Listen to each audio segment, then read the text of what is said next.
All right, what's up, everyone? Sam here, Wall Street Mastermind, and today I have another client interview for you guys. We're talking to Brandon today, and Brandon's an interesting story. Brandon is actually lateraling from, or actually, he's was working as an auditor at KPMG, but we just helped him successfully lateral to a boutique investment bank. And so, I wanted to bring him on here to talk to you guys, just because, honestly, obviously, most of you are probably trying to break into banking, say out of undergrad or maybe from business school, because those are the two most common ways. And, for a lot of people, if they're not able to get in from undergrad and they can't afford to go to business school, then they feel like they have no other way into banking. But Brandon is living proof that it can be done, and so for those of you who might one day be in his situation, definitely want to get him on here to talk about how he was able to do that. So, Brandon, thanks for being here with us. No, thank you for having me, Sam. Yeah, man. Excited to chat. Absolutely. Congratulations on the offer. First of all, has it Thank you. has it sunk in yet how amazing your accomplishment is? Absolutely. It's starting to sink in here, and definitely wouldn't have been possible without all the tips and all the ongoing support from you. And yeah, I mean, going from an auditor to an investment banker without any steps in between, like transaction services, and basically, doubling my compensation. It's pretty amazing. Yeah, man. That is amazing. I'm super happy for you. I mean, like I said, statistically, I always tell people, like a lot of times I tell people like, hey, you should try to get in as an undergrad. If you don't, you probably gotta, work for a couple years, at least 2 years, apply and get into a top 20 MBA program, which in and of itself is a difficult thing to do. And then if you do that, you got to pay, 200 grand probably for 2 years at least. And then also not be able to work during that time, and just to have another crack at this. Right. And by even then, it's not a guarantee you're going to get the job. So, for someone like you breaking in after undergrad without having to go back to business school, that's definitely an exceptional accomplishment. So you should be very proud of yourself. Um, Appreciate it. Yes, thank you. yeah, man. And by the way, before we dive in, like, let's just tell everyone, like, where did you get offers from, by the way? So, basically, I got two offers, uh, two boutique investment banks in Florida. One called Antarctica Advisors, and another called Hague Partners. Antarctica focuses specifically on seafood M&A, and Hague Partners focuses on buy and sell side car dealership M&A. Yep. Yep. Got it. Okay. Very cool. And which one are you gonna be going to? I accepted the offer at Hague Partners to work as an investment banking analyst focused on car dealerships. Awesome, man. And that's like a perfect fit for you because of your background and your interest, right? Absolutely. I never had an investment banking internship in college, but the closest internship to my interests was at a car dealership, at a luxury car dealership in Miami, and I worked in the finance and the accounting department. So it worked out as a perfect fit to break into one of the few car dealership focused investment banks Yeah. in the country. Yeah, and you're one of those guys that's super into cars as well, right? Like, Yeah, want oh yeah, I love cars. to tell everyone what your aspirational dream is one day? Yeah, sure. My dream is to own a group of dealerships, and hopefully have a whole array of different manufacturers that I'll own, and it'll be a great lasting accomplishment. Yeah, man. I never knew how lucrative owning car dealerships were until you told me, but Now, Yep, that's sure one of the easiest ways to make 8 figures a year. And I noticed working at a luxury car dealership where the owners do make more than 8 figures a year. You don't have to work all that hard. Once you're the owner, you get a senior vice president and a CFO and a general manager of operations to run the business for you, and you work yourself a nice 40, 45 hours a week, and you make more money than you know what to do with. yeah, I think the hard work comes, before that in terms of getting to that position. But I'm, Absolutely. I'm sure once you get there, then it's all gravy. But Yep, pretty much. awesome, man. Well, look, why don't we do this? Can you take us back to the beginning? Let's go all the way back to. Let's start from like freshman year of college, right? Because I always like to kind of like talk to people about the journey that you went on, because a lot of people out there who are listening, they might be going through a similar journey, or maybe trying to overcome similar obstacles right now. And so you could very much be an inspiration to some of these people. So you started out at the University of Arizona originally, right? Yes, I did. So I actually switched high schools after my junior year of high school, from a private high school to a public high school. And the GPA rating system was different. It went from a 4.0 system to a 5.0 system. So I had a 3.5 out of 4 at the private school, to then having a 3.5 out of 5 at the public school. They didn't do any conversion. So that really ruined my chances of getting into some of the schools that I really wanted to go to, which, my number one choice was the University of Miami, where I transferred to after my freshman year at Arizona. Mm-hmm. And, then I got to the University of Miami and I started studying economics. And, it was interesting and whatever, but, I kind of wasn't my favorite subject. So then I switched majors to management, and quickly learned that, management is, helpful, but, there's no numbers involved. It's not super analytical. And, that's kind of how I am. I'm just a very analytical person. So then I added finance as my second major in my junior year of college.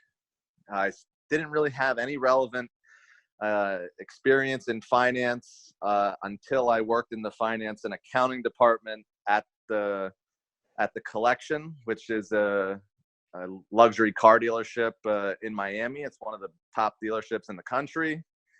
And so that was my first experience in finance. And my mentor there, who was the CFO at the time, he really pushed me to go back for a master's degree. So right after I finished my bachelor's in finance and management, I went for a master of accounting with a concentration in corporate finance. And during that program, that's when I had access to all the different Big Four recruiters and all the top 20 accounting firm recruiters. And I ended up landing a job my first month in the master's program at KPMG in the audit practice. Once again, with no internship experience prior, so I didn't know exactly what I was getting myself into. But I knew that having a Big Four name on my resume would only do me good, considering the biggest name on my resume was a car dealership in their finance and accounting department. So I knew that I needed a good name on my resume if I wanted a chance to break into banking, and I knew that was really the ultimate goal. So I was just, working towards that. And once I started working, I knew right away that it wasn't for me. And that's pretty much when I reached out to you. Yeah. So I want to dive into that a little more. So you first, I know you got interested in banking kind of late, right? But Right. You first became interested in banking while you were still in your undergrad, right? Yes. And I tried to break in on my own. I had no success. My Was that grades junior were, year or senior year, or did you recruit for the summer internship or just for full time? so I recruited for a summer internship and full time, but I didn't start applying for summer internships until I want to say at least midway through my junior year for the senior year summer. And that was with, basically no internship experience at all, other than at my family's insurance agency. Yeah. So that's a very small business, 10 people. So nobody knows what that was. This was before the car dealership was on my resume. So I didn't get any of the finance internships. I tried investment banking. I tried at some banks. I tried sales and trading at other banks. My undergrad GPA wasn't outstanding. It was like a 3.25. So it was really you had to work hard to raise it to that level, right? Like you started off on the wrong foot, I think, if I remember. Yeah. So my first year at the University of Miami, I had a really bad knee injury and got sick at the end of the semester, and I finished with a 1.6. So I ended up getting, dean's lists and provost lists for like 3 or 4 years consecutively after that, just to pull that number up to the 3.25.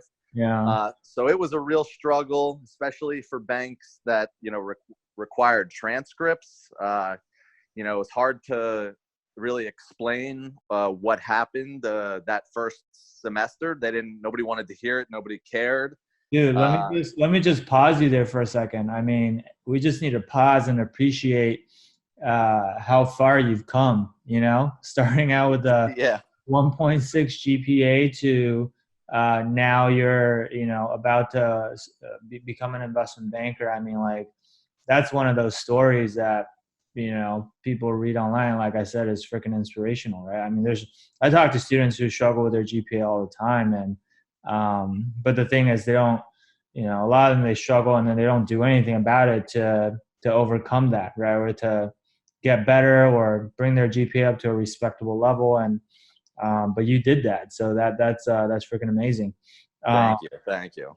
And then, so GPA obviously hurt you. Going to University of Miami is not really a target school, right? Right. Also a downfall. Were there any banks that recruited there? Yeah, there were a couple. Raymond James, TD Securities. Those were two of the ones that were actually on campus. Citi would come to do informational sessions, but they didn't recruit at the career fair. And we also had, some of the bigger banks, JP Morgan and Goldman Sachs, they would come and do these informational sessions. But really the only way that you were going to get it into one of those types of banks that coming out of the University of Miami is if you had a 3.75 or higher. Yeah. And some of those banks, they're not recruiting for front office investment banking either, right? Like, I think I remember you said that TD, for example, they go there to recruit for credit, but not for investment banking. Yes. So TD only recruited for credit. Raymond James did recruit for credit, wealth management, investment banking, equity research. Goldman and JP Morgan and Citi, they all did their informational sessions on campus, but it wasn't a recruiting for anything. It was just really informational sessions. But if you were good enough, like 3.75 or above, and you started early enough, freshman or sophomore year, and you networked hard, also like RBC, capital markets, you could get into any group that you wanted out of University of Miami, but you had to start really early, and you had to have at least a 3.7, 3.75 to even have a chance. And that wasn't even a guarantee. Yep. Yeah, I mean, I think starting early, that's like pretty much the way recruiting has been trending. That's like a prerequisite no matter where you go to school now, I feel like. But yep. But okay, so then you sent out a bunch of applications. Do you remember roughly how many applications you sent out? Oh yeah, on my own, I sent out at least 100. But my problem was I'd never networked with anybody. And from those 100, how many positive responses did you get? 0. Wow. I only got a couple rejection emails. The rest, they never even responded. It's as if you're just throwing your resume into a black hole, never to be seen, basically. Oh, pretty much. Yep, that's exactly what happened. Yeah. Okay. So that failed, and then you decide, okay, I'm going to go do a master's, right? Yep. But then I think you sent out what, another dozen applications after doing a summer intensive for your master's. Is that right? I did, yeah. So then I sent out another dozen to a lot of middle market banks, Cohen, Jeffries, Piper Jaffray. I And sent what in was some the rationale there? Was it that like, hey, maybe now that I have this master's of accounting thing on my resume, maybe I'll have a better chance, or? pretty much, yeah. It was just like, hey, I just finished this summer intensive. My GPA was a 3.75 coming out of the summer intensive, and Mhm. it was just like, why not give this like one more shot? I even tried DE Shaw. I tried a couple bulge brackets, and once again, the best I got was sorry. Although your skill set and GPA is, very high, and your skill set seems like it would be a good fit somewhere, it just doesn't seem like it would be a good fit for investment banking.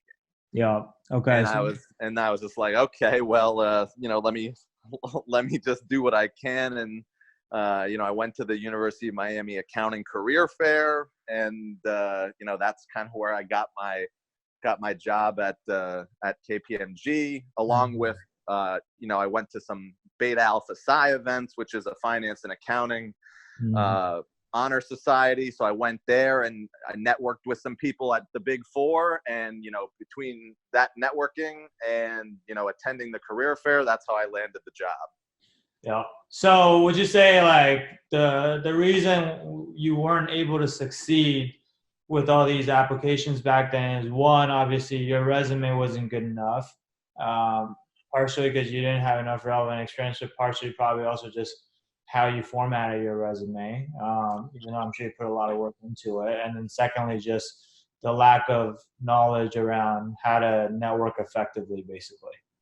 Yeah, all of the above. I mean, my resume was, night and day from before we started working till after we, perfected it 100 times. Looking back on it, I never would have got the job if we didn't make the resume look the way that it did.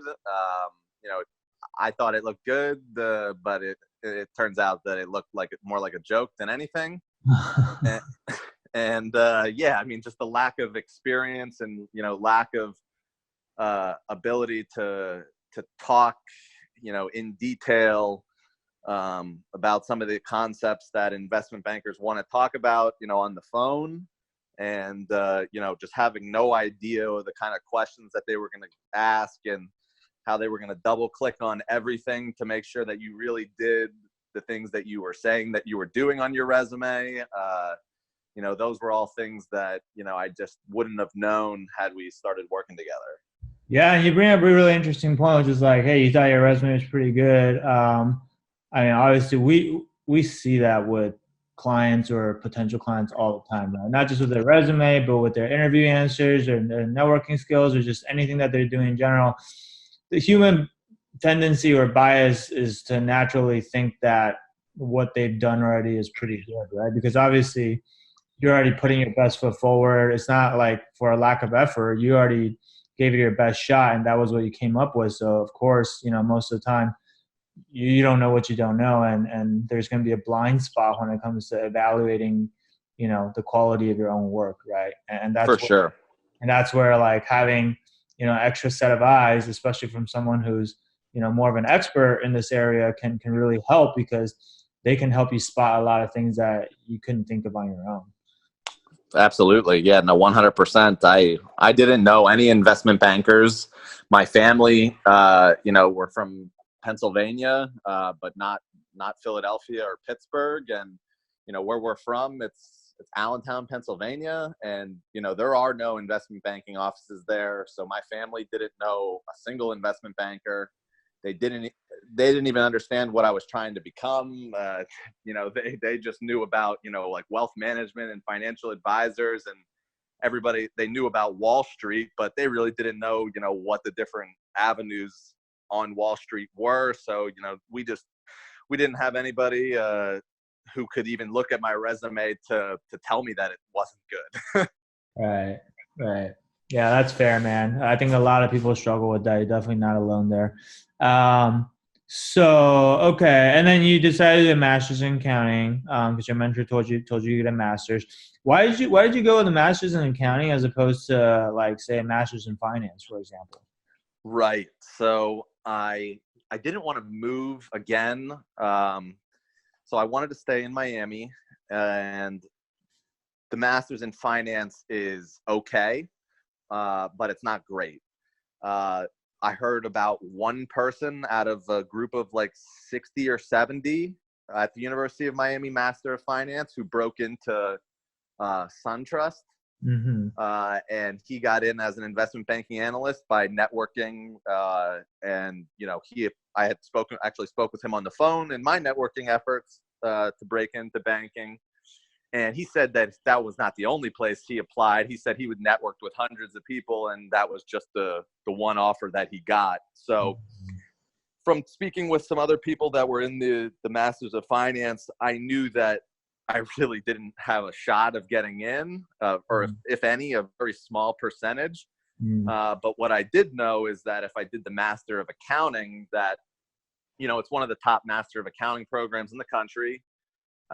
And we, at the University of Miami, have an accounting career fair specifically for accounting majors. Mm-hmm. So all the top 25 accounting companies or accounting firms were at this career fair, and I had the chance to network with all of them, and I knew that the Big Four hired a handful into audit and a handful into tax, and one or two into advisory, but not deal advisory, more risk advisory and IT advisory. So I kind of looked at those options, and I figured that audit was my best chance to eventually break into banking. So I decided to pursue the audit track at a Big Four firm. Mm-hmm. Got it. Yeah, and the one guy at the Masters in Finance program in Miami that got an offer from SunTrust, I remember when you first told me about it, like his offer then fell through in the end, and so he didn't even get it, right? Yeah, I think that it did fall through, and then he wound up going to work for another bank, but one with not as good a reputation. I forget the name right now, but yeah, it wasn't. The odds were just stacked against me going into the Masters of Finance. So I knew that I could at least secure a full-time job at a reputable company doing the Master of Accounting. Yeah.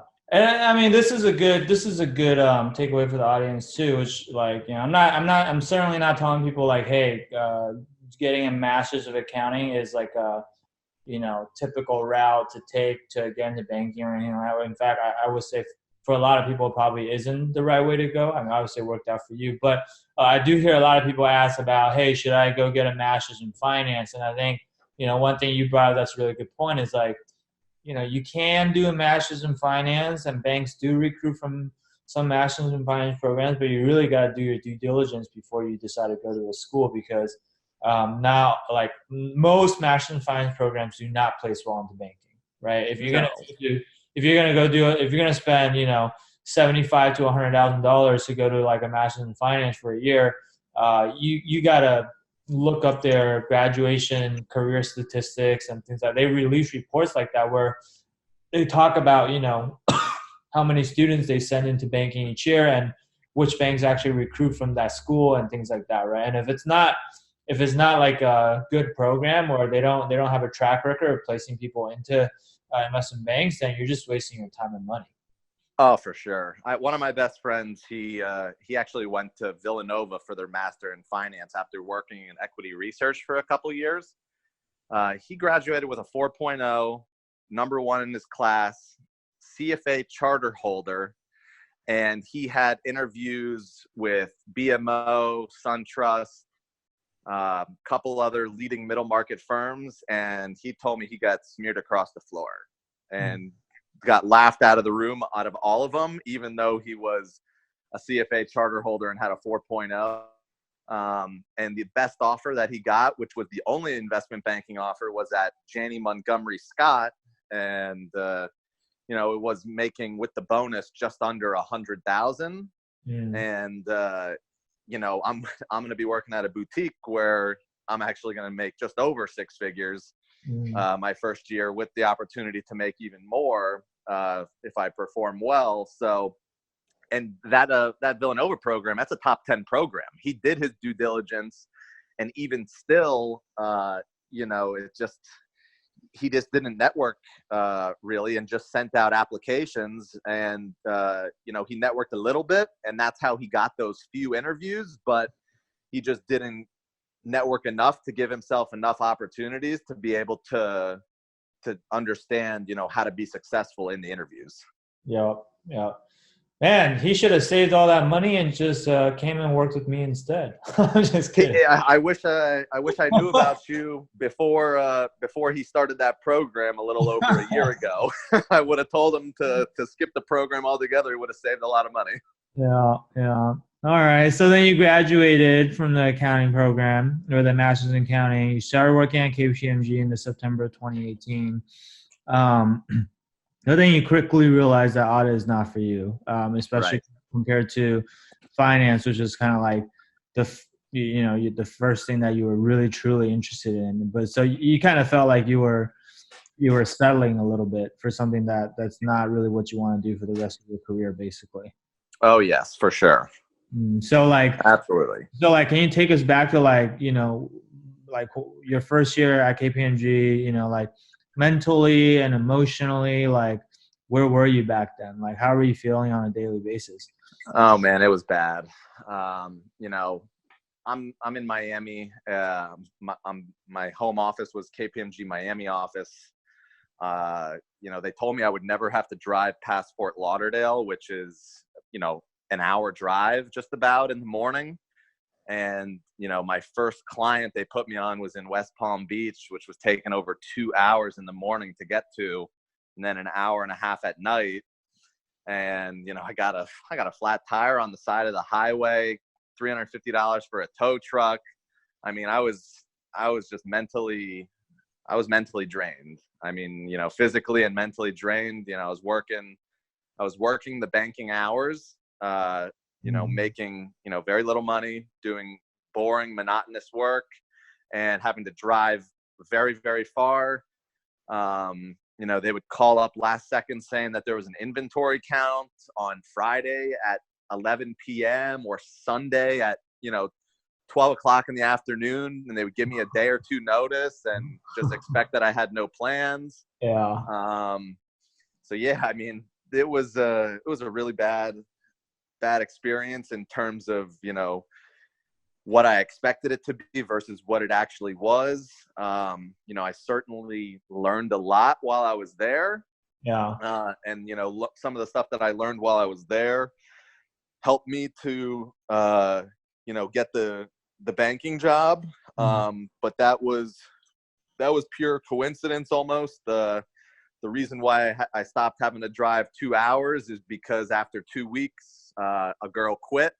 And then they put me on a large public engagement in Miami. And that large public engagement, they did a valuation in 2018.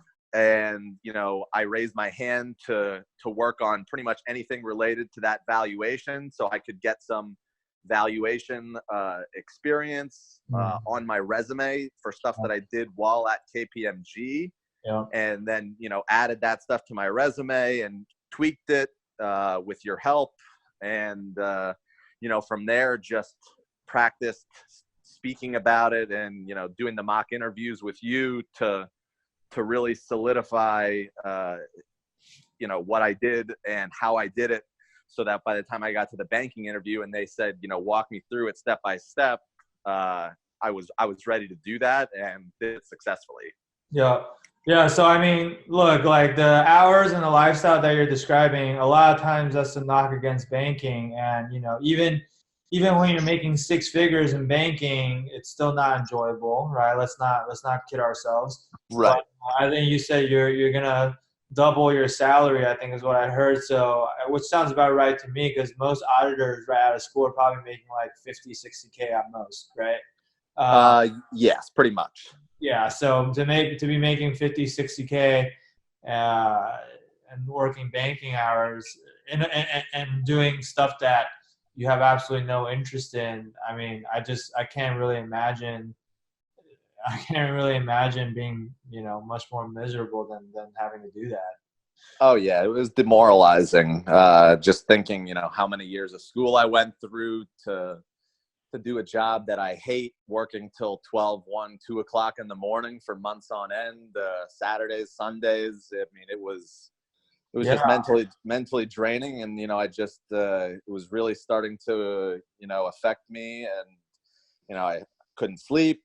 I was just super stressed out all the time. My mood was not good, and I'm a very positive, upbeat person, but when you get put in a position like that, it can really bring you down. Yeah, and I mean, like, look, like you and I, we've both been working. I mean, I've been working for much longer than you have, but you've at least been in the real world at this point. And I think a lot of times when I talk to college students, one thing that they don't realize when they're thinking about their career is just because they've never worked before, Right. they don't realize how much your career affects your happiness, right? Like whether if your career is fulfilling versus not, like that's like the thing that you spend the most time on every single day, right? And Yep. if you're doing something that you're not excited about, or you're not doing something you love, or you're not feeling fulfilled, whether that's from like a compensation perspective or a status perspective or whatever it may be that's important to you, it just sucks the life out of you, right? It And does. it's a miserable way to live. And so it's like sometimes I feel like people don't understand just how important it is to really get this stuff right, because it then trickles down into like all other aspects or all the other areas in your life, right? Like it affects your relationship with your girlfriend or wife or whatever, your partner, right? It affects your relationship with your friends, your family. It's just like it's all consuming, really. It really is, because I mean, you spend 70, 80, 90 hours working, and then you can't complain while you're at work. You have to put on your smiley face and pretend like everything's okay and be positive and upbeat. And when it's a job that you hate, then you get home and the first thing you do is complain. So it winds up being 24 hours a day that, you're upset, and you might be complaining to your significant other and your friends, and, they don't want to hear it. But you can't complain at work. And so it winds up just being like a never ending vicious cycle where you're just so unhappy and you just don't know what to do about it. Right, right. Yeah, man. So yeah, that's like, yeah, I hope people understand that. Like for those of you who are listening, it's like this is no joke, like I can think of few things that are more important than your career. I mean, I was talking like finding the love of your life, that's top of the list, and then having good health is right up there as well. And then I would say, then pretty much your career, so you got you have those three things in a good spot, you're gonna have a pretty great life, so okay, cool. And then let's see, let's keep going. So then originally I think your plan was to do like 2 years of audit and 2 years of advisory at KPMG, which is a bit closer to banking in terms of the nature of the work. And you've also seen people switch over from banking or to banking from the advisory side of the big four. Right. And then after that, you would maybe go get your MBA for 2 years and then switch into banking or something like that, right? Pretty Um, much. but then you decided against doing that, right? Uh, Yes. why is that? Was that just a matter of like wanting to do it sooner? Like, didn't want So, to. I basically just networked with a couple folks in the KPMG deal advisory practice, which is KPMG's M&A practice in Miami. Mm-hmm. And, I kind of was just speaking with them, and, they told me that, it would take at least 2 years to get into the deal advisory, and then at least 1 year of experience there to then move over to banking. But they said that, if I worked really hard and learned all the technicals and networked right now, they said I could just skip that altogether and just break into banking, before, finishing 12 months on the job. And as soon as I heard that it was a possibility, I started looking up people on LinkedIn, and I found a handful of people that, went from a Big Four audit position to an investment banking analyst role. And just those few people, 3 or 4 people, I mean, that gave me hope that there was a possibility, but I knew that I needed some assistance to get there. Got it. Okay. So you started at KPMG in September, I believe? Yep. And then I think you came to me in like late October of 2018. So how did you find me, by the way? Probably by the grace of God, just scrolling through Facebook, I just saw this Wall Street mastermind group and joined, and then started, poking around the page, looking a little bit, looking at the templates and some of the stuff that's free on there. Yeah. And, then some of the success stories. And then, I had, I think it was like the day actually that I got the flat tire on the way home from work. I think I scheduled the strategy session to call you that night. Yeah. You're like, F this, I'm done with this. I need to do something about this. And yeah, immediately. I was like, oh, maybe I'm just going to wait a couple more months, and then that happened, and I was just like, I'm done. I guess that was God telling you, giving you a little push to do something about it, huh? He really did, and that's exactly how I got the courage to call you and get some help. That's hilarious, man. Well, I guess I'm glad you got that flat tire then. No, I'm just kidding. But look, and just shameless plug right now, but for the rest of you, I always encourage you guys to book that call with me. And, if you're hesitating, this just goes to show you got to book that call. We can maybe change your life. But coming back to this, though, so I think at the time when we first started talking, I was trying to understand, like, okay, trying to figure out if I actually can help you or not, because I talk to a lot of people and I can't help everyone, right? Right. Someone like you who, is not a typical candidate where you're coming out of college or a business school, I know it's even harder, right? And so at the time, I think I asked you, like, hey, like, what resources have you already used up to that point to prepare? And I think you had, taken 2 financial modeling courses in college, but that was about it. And you were definitely pretty rusty at the time, I think. And then Yep. You also said that you had heard the Wall Street Oasis modeling course could be pretty beneficial. So, like, obviously there's a lot of resources out there, right, that you could have gone with. Like, what made you decide to work with me as opposed to just doing something like that? Like maybe taking a financial modeling course, or I don't know, whatever.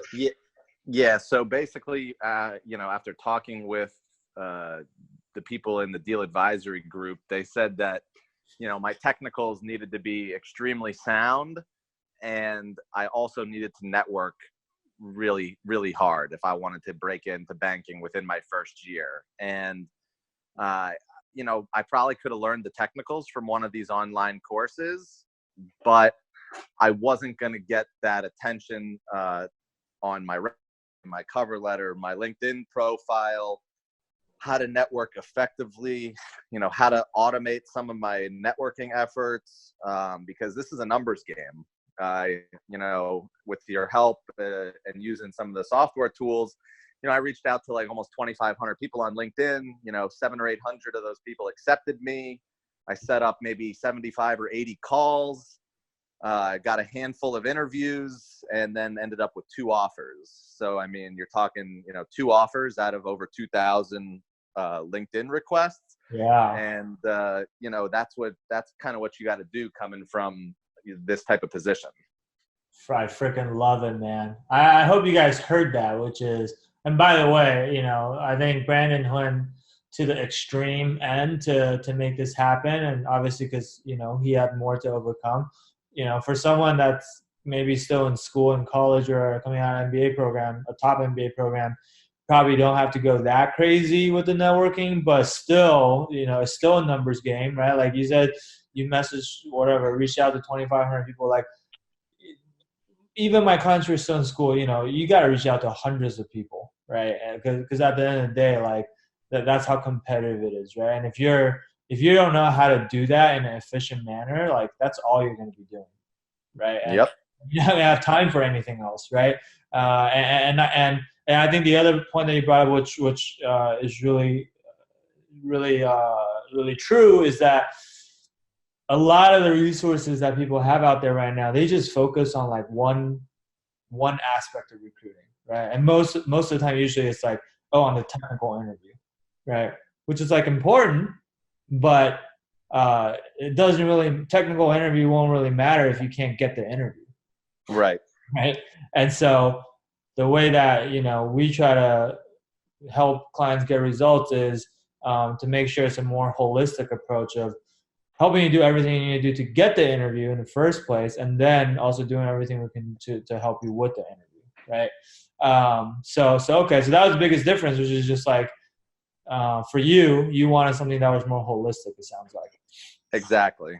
And, Okay. I just wanted something where I would have access to talk with somebody who has done all the things that I want to do before, and, Yeah. having that, direct connection, to be able to message you, at any time of the day and get a fast response, and be able to set up mock interviews and phone calls and whatever you need to be successful. That's what I needed. I needed that personalized one-on-one attention from somebody who's done this before. I just didn't want to take the word of some random website that they could get me results. I wanted somebody who has literally worked on the job before and done all the things that I want to do. Yeah. And then like immediately after you enrolled in my program, again, that was like late October, I think, you started getting completely slammed at work, right? Is that right? Yep, Yeah. that's right. I remember us planning out, when we thought was going to be busy season for you and when you were going to be able to do a lot of the work for recruiting. But then in the end, honestly, at least to me, you correct me if I'm wrong, but to me, it felt like you were just perpetually in busy season the entire time. Would you say that's accurate? Yeah, I mean, like, and when I was telling you what I was told during the recruiting process, which was January, February, and a couple of weeks of March were going to suck. I was going to be working 6-7 days a week till 12, 1, 2 in the morning. Yeah. But, come November, like I was already working till 10, 10:30, December, same thing. It was already getting a little worse, maybe 11, 11:30. And, then January, February, March hit, and it was just a shit show all over again, 7 days a week, literally, over 75, 80, 85 hours a week. And it just kept ramping up. Every month was just getting worse and worse. And I just never thought that it was going to end. And then I, took off 2 months to pass the CPA exam. So I was able to take a sabbatical off of work, all of April and May. And, the second I got on that sabbatical, I just went ballistic with the networking. Yeah. Yeah. So, I mean, look, I asked this, I kind of laugh because a lot of times when people ask me about my program, they're like, well, like, am I going to have time to do this? Because, I'm in school right now and I'm really busy. And I'm just like, dude, I mean, shit, if Brandon could do it, working 85 hours a week, I don't want to hear any excuse from anyone that they can't do this. Right? Like, if anything, I would say that's even more reason to get help from someone like me, because the way I think about it is always like, and you can attest to this, which is like our approach is not, hey, let's overwhelm you with a bunch of stuff and just so you feel like you're getting a lot of value because we're giving you so much stuff to memorize or so much work to do. Like our approach is the opposite, right? We want to just do the absolute minimum And it was like, we're only going to do the things that you have to do to get the job and nothing more, right? And in Right. fact, we're going to help you do those things better. We're going to help you do those things faster and more efficiently, right? For sure. So if anything, doing it with me is supposed to save you time. Not this is not like incremental work on top of what you already would have had to do in the first place. Oh yeah, my friend, who was in the Villanova Master of Finance program, when I told him that I wanted to break into banking, he sent me, I want to say 300 or 400 typed out pages of all kinds of stuff. And, it was just ridiculous. I was like, what, I'm supposed to memorize all this? And this was before I reached out to you and before I, completed all the work in your program. And, all the work in your program, I typed out all my notes, highlighted, bolded all the stuff that I needed to. It was probably 20% of, what he had given me, but it was 2 or 3 or 4 times more valuable because everything was, it was easy to understand. It was laid out in the correct order of how you're supposed to memorize it and understand it, because you need to understand one thing before you can understand another thing. And that's just the way that it goes. To be able to understand the intermediate and the advanced stuff, you need to understand the basics. So, the program is laid out in a way that it sets you up to be successful that way. Yeah, yeah, yeah, man. I always the analogy I use is like it's like a recipe, right? Like you're trying to bake something. You can have all the right ingredients, but if you don't put in the ingredients in the right order and the right sequence, you're not gonna have a cake that comes out, looking very good, right? No. Very good. And so the order matters, and having someone just lay out everything for you, the step by step, like all you gotta do is be good at following instructions and executing that. Like that's, I'm not saying it makes it easy. Like getting into banking is never going to be easy, but it makes it simple, right? And at the end of the day, that's all you can ask for is for someone to simplify all this for you so that you're not overwhelmed by all this conflicting information out there and you don't know like what's good information and what's garbage information, right? Yep.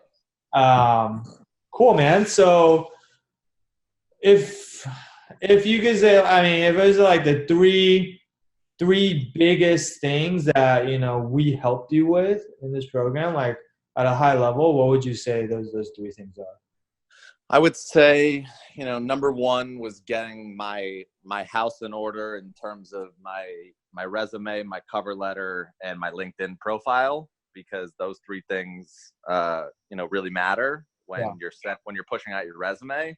Yeah. Number two would be, how to network effectively and how to automate some of those efforts. Because I definitely would never have been able to reach out to 2,500 people in a couple weeks if it wasn't for, the guidance and that you gave and, some of the software tools and things like that. And, number three, having the behavioral and the technical information in front of me to study, and then having the resource to do mock interviews and test me on what I had been studying for a few months. Those would be the three things that ultimately are the reason why I got the offer. Just the studying alone of the materials, it would have been close to enough, but, using you to do the mock interviews, you really drilled down even harder, into the resume and into some of the things that, you said that you did or that I said that I did on my resume. And, those are some of the things that were some of the harder questions in the interview. And some of the behavioral questions you really dug into me on in our mock interviews. I mean, that's how I ultimately was able to be successful, because those questions certainly came up in the interview, and I wouldn't have been prepared with the right answer if we didn't do those mock interviews together. Yep. Got it. Okay, cool, man. Yeah, I mean, those are pretty much like the main pillars of the program, right? It's like your application materials, they got to be on point. Your networking skills got to be top notch. And then your interviewing skills, both on the behavior and the technical side, they got to be flawless, right? So those are pretty much the four pillars, right? And so Yep. I'm glad to hear that those are the exact things that you got out of it, because that should be how it works when people go through our program. So okay, so then you went on sabbatical, and then that's when you really started recruiting, right? Yep. So how long did it take for you to start landing interviews? I landed an interview within 2 weeks, Yep. and I landed an offer within 4 weeks, and Yep. then another offer within 5 weeks. So, I received the two offers a week apart, and it was it really didn't take that long when you're putting out those types of numbers. And honestly, you had even another super day. So you had three super days, right? You got two offers, and the third one is TBD, but they're being too slow, and Yep.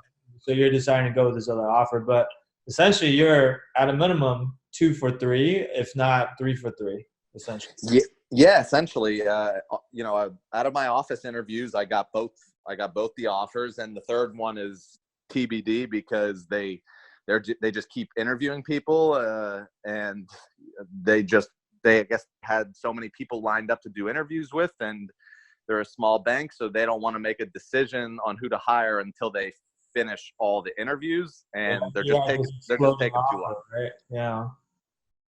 Yep. And I had an exploding offer, and this offer was local, so I wouldn't have to move. So I just decided to go with this one. Yep. But it's good to have options. So that's awesome that you got multiple offers and multiple interviews. Such a short amount of time too. Once you actually, got past busy season and really had time to start proactively recruiting. So that's awesome. And like we already talked about earlier, you're basically probably going to be working similar hours in your new job, but you're going to be making twice as much money now, right? Or close. Yep. To much. Okay. So And they said this particular bank said really the weekend work is actually very minimal. So, longer hours during the week, but they don't like to really work on the weekends unless it's absolutely necessary. So this isn't as much like one of your leading middle markets or your bulge brackets where you probably will work your 6 or 7 days a week, but this will be longer hours during the week and, sometimes on the weekend. That's actually even better. And I think I remember you telling me like your manager back in audit was only making like 95K or something, right? And how many more years had he been working than you?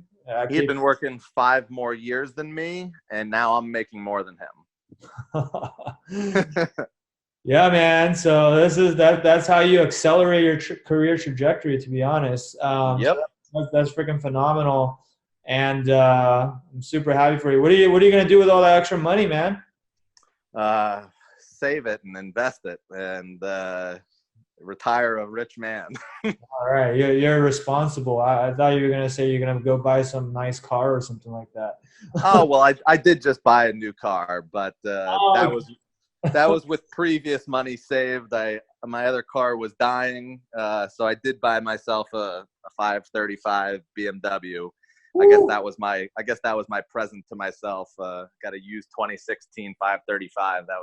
That was my present to myself for getting the job. You deserve it, man. You're a banker now. You gotta look the part, right? So Absolutely. you can't be driving a freaking beater to your client meetings. So Of course not, especially working for a car dealership investment bank. I gotta show up in a nice car. That's fair. That's fair. You should ask them to reimburse that for you. It's just a work expense. I'm gonna see what I can do. See if I can negotiate that. Awesome, man. Any last minute advice for everyone that's listening to this interview? Yeah, I mean, just don't hesitate to make the call. Whether you think you have time or you don't, you do have time, and it might take 3 to 6 months to see results, depending on how busy you are. If you're as busy as me, it could take 6 months, like it did. But if you can buckle down and get into it right away, you can make it happen in just 1 or 2 months. Because from the time I really got going and put my best foot forward, once I had the free time, it only did take 4 to 5 weeks to land offers. So you just got to make the decision and, make it happen. Awesome, man. Well, look, guys, I think what we can all learn from Brandon is that, not all of us take the conventional path towards getting to investment banking sometimes, right?